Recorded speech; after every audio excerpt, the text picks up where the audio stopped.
Ito ang bunga ng aking pagsisikap na nagkaroon ng sariling bahay at motor dahil sa pagiging pusong andoks.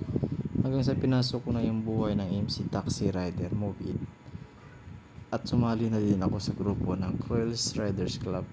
Nag-team building kami yan sa Batangas. Nung sa andoks pa ako, ito yung ginagamit kong bike, maliit na pambata. Hanggang sa naputulan pa nga ng manobela, kaya napabili ulit ako ng bagong bike.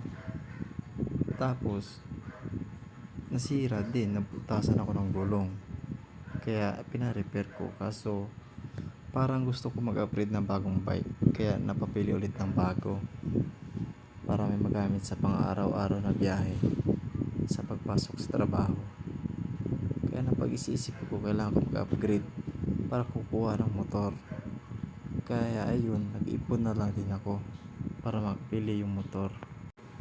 Kaso nga lang, ito lang din yung kasya, yung laman ng iniipon ko. At lahat ng pangarap natin may dahilan at para makuha ito.